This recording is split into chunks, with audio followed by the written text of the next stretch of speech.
Good day, Sir Dante. My name is Rayon Tirsano from grade 11 Carbon. So, today I'm going to talk about the function and rules of the religion and society.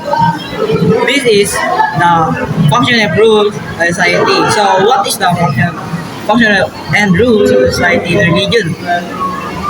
So, it refers to the various way of religion influence social behaviors and structure.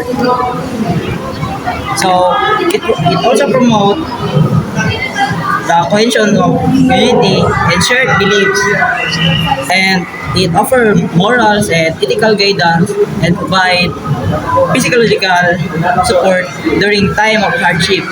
So religion also play support rules of preserving cultural tradition, encouraging charitable acts, and influencing law and political system. However, it can also contribute to conflict and division overall. So next is providing meaning and purpose in life. So religion often offers answer to a fundamental question about life and death, the nature of existence. It provides a framework from understanding the world and one place within it. So by offering a moral code and spiritual guidance, religions help people to find meaning and purpose of their lives, providing comfort and hope in times of uncertainty, hardship. So next is enforcing social unity and stability. So there are three about this reinforcing social unity and stability. First is shared belief.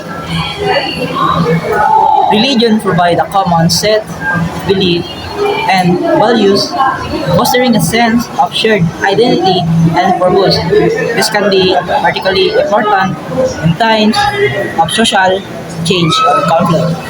Next is support, community support.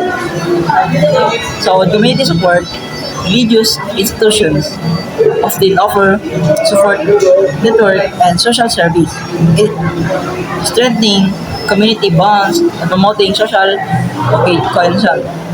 Next is moral framework.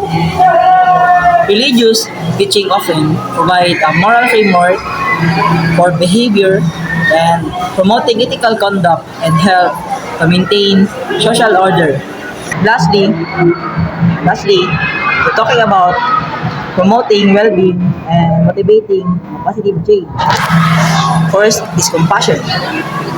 Compassion in religious teaching often emphasize compassion, charity, and helping those in need. This can motivate individuals to contribute to the well-being of their communities. Next is peace.